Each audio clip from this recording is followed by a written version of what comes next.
Sine P plus sine Q is equals to 7 over 5. P plus Q is equals to 90 degrees. Without using a calculator, determine the value of sine 2p. So I think the very first thing we should do here, we know that this is an equation, so we can write P is equal to 90 minus Q, and then we can also say Q is equal to 90 minus P. Okay, so now we can start. Sine P sine Q is equal to 7 over 5. Okay, so what you want to do, you want to square both sides. So you're going to take the square of this sum and the square of this.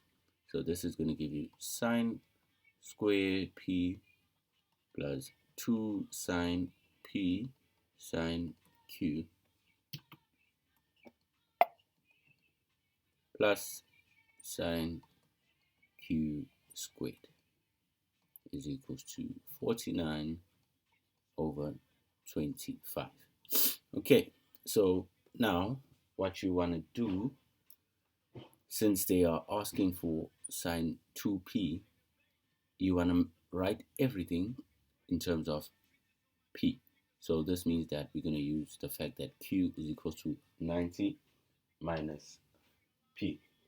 Okay, and then we're going to have our sine q, sine squared p as 2 sine p sine, but now instead of having q, you're going to have 90 minus p plus sine squared 90 minus p is equal to 49 over 50. Okay, and then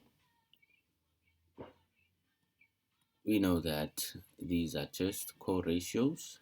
So this is going to be sine p. Now this is going to change to cosine of p. This will also change to cosine, but with a square.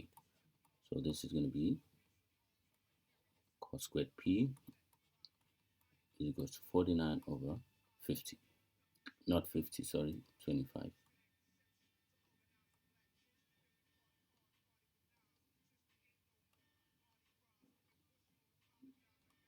Okay, now we can group this and this.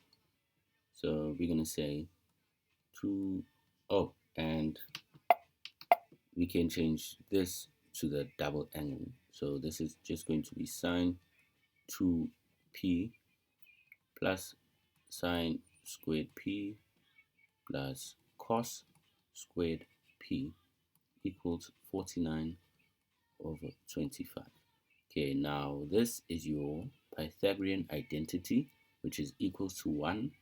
So we're going to have sine 2p plus 1 equals to 49 over 25. Now we are looking for sine 2p. So this means that we should isolate sine 2p. So sine 2p would be 49 over 25 minus 1.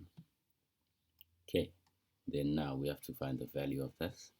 So this is going to be sine 2p is equal to 49 minus 25 divided by 25. Now this is going to give you 24 over 25, which is just sine 2p.